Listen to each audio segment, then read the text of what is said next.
A day in my life as a tambay living in France. Charot. So, lumabas kami nung linggo, tapos tumambay kami dito sa lagi naming tinatambayan. Sa tawid lang to ng aming bahay. So, ayan, kung makikita yung dalawang bangkang nakahang na yan, nililinis nila at pinupinturahan para magmukhang bago ulit. So, sobrang daming bangka dito na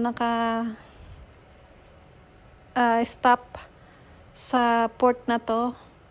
Iba't ibang klase ng bangka. Merong modern, merong luma. Mga 1910, 1920, something like that yung pinakaluma. Parang yun nakita ko. Tapos itong way na to is papunta doon sa dulo. May beach doon. Doon yung maraming tao lagi. Tapos ito, yung mga taong nag-aantay, nag-rent sila ng boat na yan. Kasi pwede kang pumunta ng ibang bansa na malapit dito, tulad ng Spain, Italy, o kaya yung malapit na island. Tapos itong parang train na dumaan, mga tourist yun, yung mga nakasakay doon. Kasi kung gusto mong umikot sa buong city, pwede kang sumakay dyan or pwede kang sumakay sa bus. Kung tinatamad kayong maglakad, ayun. So, ayan, tambay-tambay lang. Tapos, itong lalaking tong dumaan na to, hindi ko alam kung bakit nakangiti siya sa akin. Hindi ko naman siya tinitignan.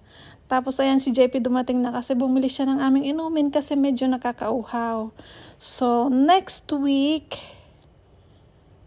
May 5 ata, darating yung Olympic Flame dito sa amin.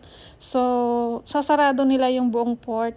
Tsaka, medyo maraming tao ang darating. So, hindi ko alam kung makakakuha tayo ng video or makakalabas tayo. Pero, try natin. So, yun lang for today.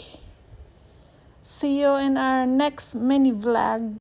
Please like and share our video and follow our page. Yun lang. Merci!